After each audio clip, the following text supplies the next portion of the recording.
பிதாவே, உம்முடைய பிள்ளைகளாகிய நாங்கள் கேட்கிறோம், நீர் பேசும்படியாக ஜெபிக்கிறோம்.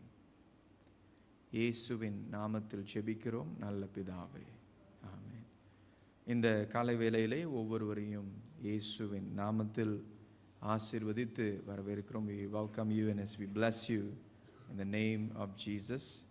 குறிப்பிட்ட வண்ணமாக வந்திருக்கிற ஒவ்வொரு தாய்மார்களுக்கு நீங்கள் ஒரு அம்மாவாக இருக்கலாம், இல்லை ஞான தாயாக இருக்கலாம், ஆண்டியாக இருக்கலாம், காட் மதராக இருக்கலாம், அல்லது பாட்டியாய் கூட இருக்கலாம். ஏதோ ஒரு சூழ்நிலைகளிலே ஒரு தாய் என்ற ஸ்தானத்தில் பொறுப்பு ஏற்றவர்களாக இருக்கக்கூடியவர்களாக இருக்கலாம். உங்களுக்கு தாய்மார்கள் தினம், அன்னையர் தினம் வாழ்த்துக்களை தெரிவித்துக் கொள்கிறேன். I want to wish all mothers, godmothers, aunties, grandmothers, those who had the opportunity to play the role of a mother at any occasions in your life, blessed Mother's Day. இன்றைக்கு ஒரு விசேஷித்த தாயை குறித்து நாம் வேதத்திலிருந்து கவனிக்கும்படியாக இருக்கிறோம். We're going to be looking at a very unique, special mother from scripture, someone we know as Jochebed. அதாவது ஜோஷபெட்னு சொல்லுவாங்க, ஜோஹபெட் என்று சொல்லக்கூடும். The pronunciation may differ accordingly, but she is a woman that we find in the Bible.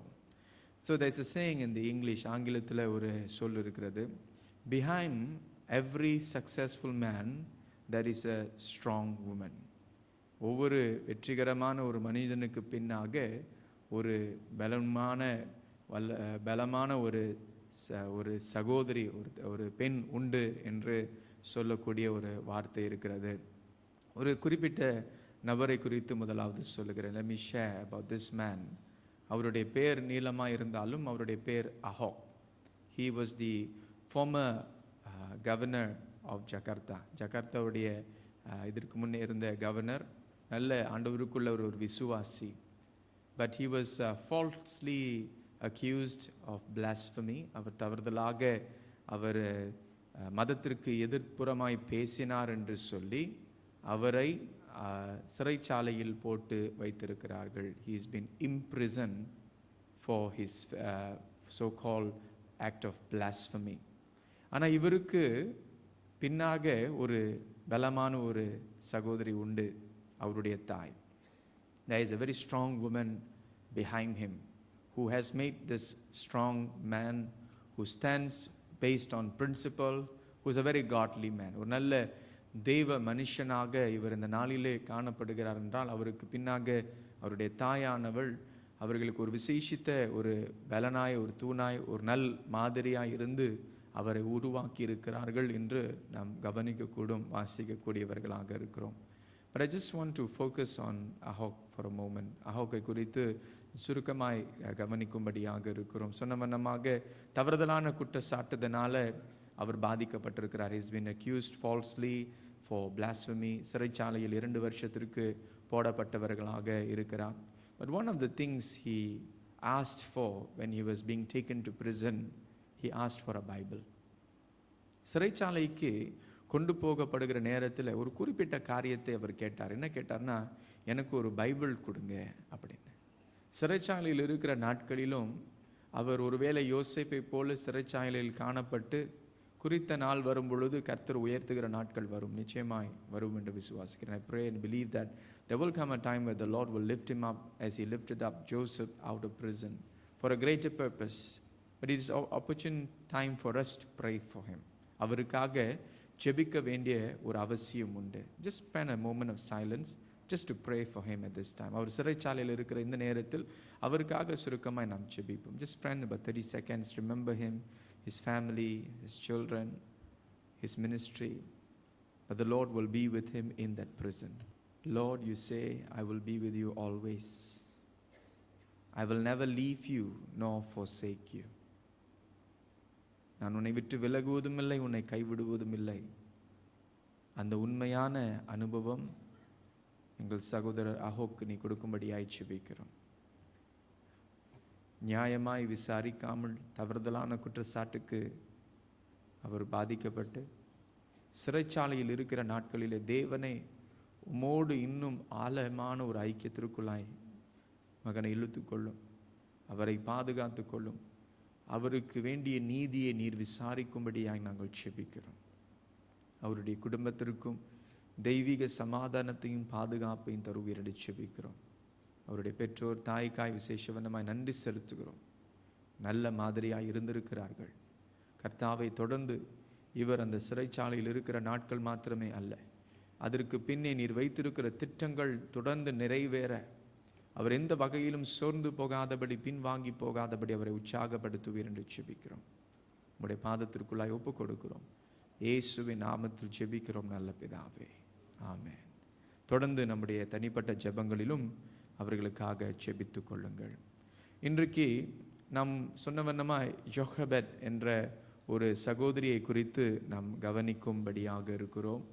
இவர்கள் வேதத்தில் யாத்திராகமம் 2ஆம் அதிகாரத்தில் அவர்களை குறித்து கவனிக்கக்கூடும். We'll be looking at Jochebed from chapter 2 of Exodus.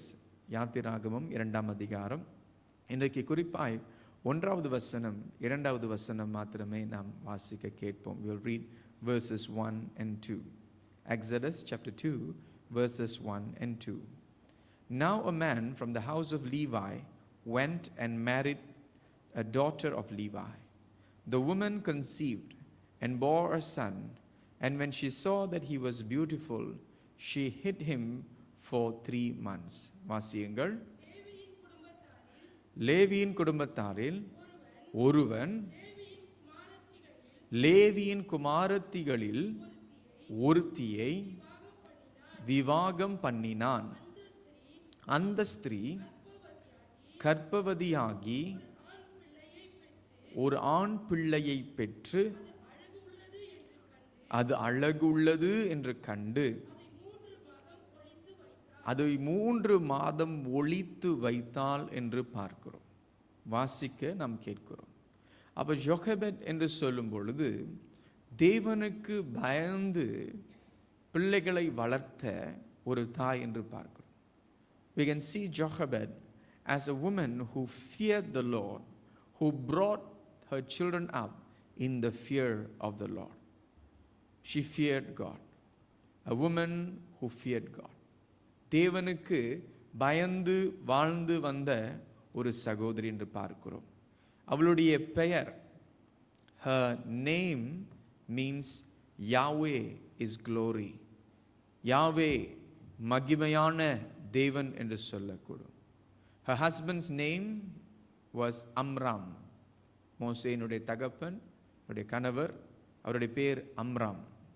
She is also from the tribe of Levi like Amram. அம்ராமை போல இருவரும் லேவி கோத்திரத்தில் சேர்ந்தவர்களாக இருந்தார்கள். And she was the mother of Miriam, Aaron and Moses. ஒரு வெற்றிகரமான பிள்ளை அல்ல, 3ம் தேவனுடைய திட்டத்தில் தேவனுடைய காரியங்களிலே அதிகமாய் ஈடுபட்ட பிள்ளைகளை இவர்கள் வளர்த்தெடுத்திருக்கிறார்கள். Not 1 or 2, but 3 children who played a very important role in the mission of God through the people of Israel. And this is the woman we know as Jochebed. Jochebed என்ற இந்த சகோதரியினுடைய பெயர். அப்ப வேதம் சொல்லுகிறது அவர்கள் பிள்ளை பெற்றெடுத்தார்கள், ஒரு ஆண் குழந்தை என்று. ஆனால் இதனுடைய சூழல் பின்னணி அறிந்து கொள்வது முக்கியம். It is important to know the background to what is actually happening here. If you go back to chapter 1, 1ஆம் அதிகாரத்திற்கு போகும் பொழுது 22வது வசனம், in verse 22, வேதம் இவ்வண்ணமாய் சொல்லுகிறது. Then Pharaoh commanded all his people, saying, every son who is born you are to cast into the Nile, and every daughter you are to keep alive. This is the instruction that Pharaoh gave to his people, the Egyptians, against the Israelites. பார்வோன் தம்முடைய ஜனங்களுக்கு, எகிப்தியர்களுக்கு கொடுத்த ஒரு கட்டளை, அது இஸ்ரவேல் ஜனங்களை குறித்துதான சொன்ன ஒரு கட்டளையாக காணப்படுகிறது. தமிழிலே வாசிக்க கேட்போம். அப்பொழுது பார்வோன் பிறக்கும் ஆண் பிள்ளைகளை எல்லாம் நதியிலே போட்டு விடவும் பெண் பிள்ளைகளை எல்லாம் உயிரோடு வைக்கவும் தன் ஜனங்கள் எல்லாருக்கும் கட்டளையிட்டான். அப்ப இஸ்ரவேல் ஆண் குழந்தைகள் கொல்லப்படுகிற நிலைமையில் சூழல் காணப்படுகிறது. The male babies of the Israelites were being killed, were being murdered as they were born. இந்த விதமான ஒரு தாக்கத்தின் மத்தியிலே இந்த பிறப்பு வருகிறது. In the midst of such threat, this birth comes to pass. எத்தனையோ தாய்மார்கள் அவங்களுடைய குழந்தையை இழந்து ரொம்ப கதறி அழுதிருப்பார்கள். அது ஒரு வேதனையான காரியம்தான். There are many mothers who would have lost their child and really mourned over the loss. It's a very sad thing when we think about that. But we find that in Exodus chapter 2 verse 2, யாத்திராகமம் 2ஆம் அதிகாரம் 2வது வசனத்தில், the woman conceived and bore a son, which is a threat not only for the child but also for her family. ஆண் குழந்தையை பெற்றெடுத்தாள் என்று சொல்லும் பொழுது அந்த குழந்தைக்கு மாத்திரமே ஆபத்து அல்ல, அவர்கள் முழு குடும்பத்திற்கு கூட ஆபத்தாய் இருக்கக்கூடிய ஒரு சூழ்நிலையாய் இருக்கிறது. And when she saw that he was beautiful, she hid him for 3 months என்று வேதம் சொல்கிறது. வாசியுங்கள். அந்த ஸ்திரீ கர்ப்பவதியாகி ஒரு ஆண் பிள்ளையை பெற்று அது அழகு உள்ளது என்று அறிந்து அதை 3 மாதம் ஒளித்து வைத்தான் என்று சொல்கிறோம். அப்ப ஆபத்தின் மத்தியிலே இந்த தாய் ஒரு விசேஷித்த காரியத்தை செய்கிறார்கள். In the midst of the danger, she does something very beautiful. She is a woman of courage. ஆபத்து இருக்கிறது, ஆனால் அந்த அபாயம், அந்த ஆபத்திற்கு மேலாக தைரியமுள்ள ஒரு தாயாய் அவர்கள் காணப்படுகிறார்கள் என்று பார்க்கிறோம். She is a woman of courage over fear. பயத்திற்கு அவர்கள் இடம் கொடாமல் அவர்கள் அந்த பயத்தை மேற்கொள்ளுகிற அளவிலே ஒரு செயலை செய்கிறார்கள். இந்த மோசே என்ற அந்த குழந்தையை பாதுகாக்கும்படியாக, அந்த குழந்தையை பாதுகாக்கிற அளவிலே அவர்களை ஒளித்து வைத்தார்கள் என்று வேதத்தில் வாசிக்கிறோம். She hid her baby for 3 months, protecting. யோசித்து பாருங்க, ஒவ்வொரு நாளும் ஏதோ ஒரு ஆபத்து நடந்துருமா, ஏதோ ஒரு காரியம் நம்முடைய குழந்தைக்கு நடந்துருமா, ஒவ்வொரு நாளும் கண் வைத்து விழித்திருந்து குழந்தையை பாதுகாக்க வேண்டிய ஒரு சூழ்நிலை. She protected her child every single day, keeping watch, keeping an eye over the child, hiding the child for 3 months, the scripture says. But she was not alone in doing this. இதை செய்யும் பொழுது அவர்கள் ஒரு தனித்த தாயாய் செய்யாமல், எபிரேயர் 11ஆம் அதிகாரம் 23 வாசிக்கும் பொழுது பெற்றோர்களாக இவர்கள் எடுத்து செய்த பொறுப்பாக இருக்கிறது. She was not alone, but it was done together, a collective effort as parents. Scripture says, by faith Moses, when he was born, was hidden for 3 months by his parents.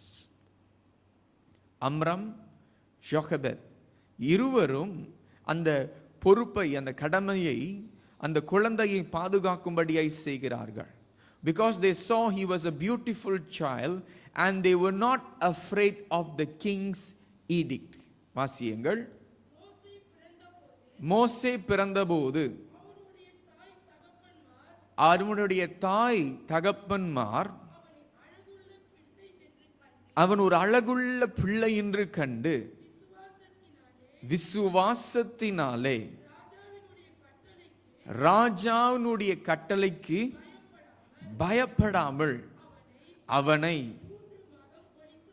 3 மாதம் ஒளித்து வைத்தார்கள் என்று வேதம் சொல்கிறது. ராஜாவினுடைய கட்டளை இருக்கிறது, ஆனா அந்த ராஜாவினுடைய கட்டளை தேவனுடைய கட்டளைக்கு எதிர்ப்புறமாய் இருக்கிறது. The king's edict is there, but the king's edict is against the edict of the Lord, what the Lord has planned and purposed.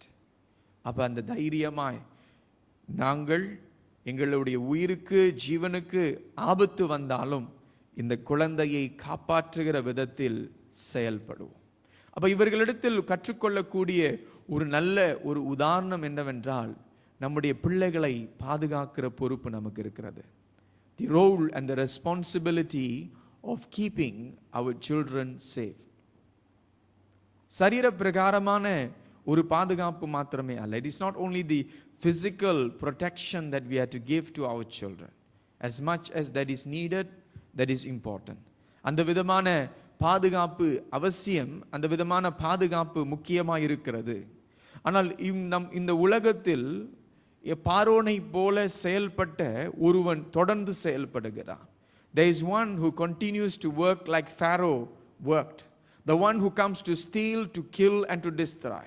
திருடவும் கொல்லவும் அழிக்கவும் செயல்பட்டு கொண்டிருக்கிற பிசாசானவன் இருக்கிறான். அவனுடைய வஞ்சகம் இருக்கிறது, அவனுடைய செயல்கள் இருக்கிறது. They are the works of deception that the evil one still does. நம்முடைய பிள்ளைகள் கர்த்தருக்குள் பாதுகாக்கப்பட வேண்டும். Our children need to be protected in the Lord. They must remain firm and steadfast in the Lord. கர்த்தருக்குள் உறுதியாய் நிற்கிற பிள்ளைகளாக இருக்க வேண்டும். அந்த பிள்ளைகளை பாதுகாக்கிற பொறுப்பு கடமை பெற்றோர்களுக்கு உண்டு, தாய்மார்களுக்கும் உண்டு, தகப்பன்மார்களுக்கும் உண்டு. The duty of protection of our children lies upon us. As parents, as fathers and mothers, we are responsible. And we see a beautiful example in the life of Jochebed. Jochebed உடைய உதாரணத்தில் ஒரு சிறந்த ஒரு தாயாய், தன்னுடைய குழந்தையை பாதுகாத்த ஒரு தாயாய் அங்கே வாசிக்கிறோம், கவனிக்கிறோம். இன்னொரு வகையிலே நம்முடைய பிள்ளைகளை பாதுகாக்க வேண்டும் என்று சொன்னால் ஒரு குறிப்பிட்ட காரியம் அதிகமாய் நம்முடைய தேசத்தில் மாத்திரமே உலகமெங்கும் செயல்பட்டு கொண்டிருக்கிற ஒரு காரியம். There's one thing that we also need to continue to be watchful, be careful and speak against, and be the voice that will be for the voiceless, speaking against abortion. கருவை கலைக்கிற அந்த செயல்கள் பார்க்கும் பொழுது abortion is very rampant. கருவை கலைக்கிற செயல்கள் அதிகமாய் செயல்பட்டு கொண்டிருக்கிற நாட்கள். காரணங்கள், வெவ்வேறு காரணங்கள் இருக்கிறது. There may be medical reasons to justify according to the medical professionals. மருத்துவர்கள் சொல்லக்கூடிய காரணத்தின் நிமித்தம் கலைக்கக்கூடிய அவசியம் தாயுடைய ஜீவனுக்கு, உயிருக்கு பாதிப்பு கொண்டு வரக்கூடிய அந்த சூழ்நிலை இருக்கலாம். ஆனால் பொதுவாய் பேசும் பொழுது அவர்களுக்கு வாய் பேச முடியாத நிலை. Children who are unborn child, they have no voice to speak. அவர்களுக்காக யார் பேசுவா? Who will speak for them? We have to speak for them. An abortion is an act of murder. ஒரு கொலை செய்கிற ஒரு செயலாய் தான் இருக்கிறது. கருவை கலைக்கும் பொழுது காரணம் இல்லாமல், ஒரு தேவையில்லாமல், ஒரு யோசனை இல்லாமல் அலட்சியமாய் குழந்தையை, ஒரு ஜீவனை எடுக்கிற ஒரு செயலை பார்க்கிறோம். என் பேட்டி சிம்சன் என்ற சகோதரி சொல்லுகிற ஒரு காரியம், every baby is a living soul. ஒவ்வொரு குழந்தையும் ஒரு ஜீவ ஆத்துமா என்று பார்க்க வேண்டும். எப்படி ஜோகபேத் பெற்றெடுத்த இந்த குழந்தை எவ்வளவாய் பாதுகாத்தார்களோ, தாயின் கருவில் வளருகிற நாட்களிலே எப்படி ஒரு தாய் அந்த குழந்தையை பாதுகாத்து சுமக்கிறார்களோ, அந்த விதமான ஒரு பிரயாணம் இந்த தாய்க்குள்ளே இருக்கிற அந்த குழந்தைக்குள்ளாய் ஒரு ஜீவன் இருக்கிறது. There is life in the baby that the mother is carrying. It is alive, it is growing. An abortion is an act that hurts the child, hurts the mother, hurts the family and hurts God. கருவை கலைக்கிற செயல் என்று சொல்லும் பொழுது அந்த குழந்தை மாத்திரமே அல்ல, அந்த குழந்தையை சுமக்கிற தாய்க்கும், அந்த குழந்தையை சுமக்கிற அந்த குடும்பத்திற்கும், அதற்கு மேலாக தேவாதி தேவனை வேதனைப்படுத்துகிற ஒரு காரியமாக இருக்கிறது.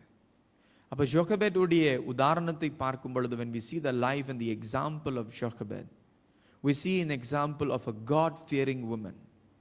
She could have feared Pharaoh more. ஃபாரோனை இன்னும் அதிகமாய் அவருக்கு அதிகமாய் பயந்து அவர்கள் வாழ்ந்திருக்க கூடும். ஆனால் அவர்கள் தேவனுக்கு பயந்திருந்தார்கள் என்று பார்க்கிறோம். அதனால் தான் நீதிமொழிகள் 31:30 சொல்லுகிறது. That's why we find in Proverbs 31 verse 30, charm is deceitful, deceptive, and beauty is fleeting, it is passing. வாசியுங்கள். சௌந்தரியம் வஞ்சனை உள்ளது, அழகும் வீண். கர்த்தருக்கு பயப்படுகிற ஸ்திரீயே புகழப்படுவா. Charm is deceptive, beauty is fleeting, but a woman who fears the Lord is to be praised. கர்த்தருக்கு பயப்படுகிற ஸ்திரீயோ, ஒரு சகோதரி, ஒரு தாயோ புகழப்பட வேண்டியதா இருக்கிறது. ஆனால் சில சூழ்நிலைகளை பார்க்கும் பொழுது தாய்மார்கள் மட்டுமல்ல, பெற்றோர்கள் பிள்ளைகளுக்கு பயந்து வாழ்கிற நாட்களிலே வாழ்ந்து கொண்டிருக்கிறோம். We live in a time where not only mothers but parents live in fear of the child or the children that they are rearing. ரொம்ப ஆச்சரியமா இருக்கிறது. But beyond this, we have to fear God because we have to give him an account. நாம் தேவனுக்கு பயந்து வாழ வேண்டும். ஏனென்றால் அவருக்கு தான் நாம் ஒரு நாள் கணக்கு கொடுக்க வேண்டியதா இருக்கக்கூடியவராக இருக்கும். கர்த்தருக்கு பயந்து வாழ்கிற ஒரு வாழ்க்கை, a life that lives in fear of the Lord, doing everything out of obedience and reverence for this God. தேவனுக்கு கீழ்ப்படிந்து அவருக்கு ஒரு பயபக்தி உள்ள ஒரு ஜீவ வாழ்க்கை வாழ அந்த விருப்பத்தோடு வாழ்கிற ஒரு வாழ்க்கை. ஜோகபெத் ஒரு தேவனுக்கு பயந்த ஒரு தாய் என்று பார்க்கிறோம். ஜோகபெத், a God fearing mother, a God fearing mother who feared God in everything that she did. தேவனுக்கு பயந்து எல்லா சூழ்நிலையிலும் தேவனை பிரியப்படுத்தின ஒரு தாயாய், ஒரு உதாரணமாய் இன்றைக்கு இந்த தாய்மார் தினத்தில் ஒரு விசேஷித்த தாயாய் நாம் இன்றைக்கு கவனிக்க கூடியவர்களாக இருக்கிறோம். இதை நாம் தியானத்தில் வைத்து ஜெபம் செய்வோம். தகப்பனே, ஷோகபெத், அம்ராம் இருவருடைய நல் உதாரணத்திற்காய் நன்றி செலுத்துகிறோம். விசுவாசத்தினாலே அவர்கள் செய்த செயல்களுக்காய் நன்றி செலுத்துகிறோம். சூழ்நிலை அவர்களை தாக்கினாலும் அவர்கள் அதற்கு அந்த பயமுறுத்தலுக்கு, அந்த பயங்கரத்திற்கு இடம் கொடாமல் தைரியமாய் உம்மை பிரியப்படுத்துகிற செயலை செய்தார்கள். மோசே என்ற இஸ்ரவேலுக்கு நீர் ஒரு இரட்சகராக உருவாக்கி நியமித்து உண்டாக்கின அந்த மகனை ஆண்டவரை பெற்றெடுத்தது மாத்திரமே அல்ல, வளர்த்து எடுப்பதற்கு நீர் பாக்கியம் கொடுத்தீர். அதற்காக ஸ்தோத்திரிக்கிறோம். ஆண்டவரே, எங்களுடைய இருதயம் விசேஷவனமாக இங்கே இருக்கிற தாய்மார்களை குறித்து ஆண்டவரே அக்கறை உள்ளோடு நாங்கள் ஜெபிக்கிறோம். அப்பா, ஒவ்வொரு தாய்மார்களை பலப்படுத்தும். ஒவ்வொரு தாய்மார்கள் உமக்கு பயந்து வாழ்கிற ஒரு ஜீவியத்தில் தொடர்ந்து செயல்பட ஜீவிக்க கிருபை செய்வீர் ஜெபிக்கிறோம். அப்படியாய் நீர் தொடர்ந்து செய்ய போகிறதற்காய் நன்றி செலுத்துகிறோம். இயேசு கிறிஸ்துவின் நாமத்தில் ஜெபிக்கிறோம் நல்ல பிதாவே, ஆமென்.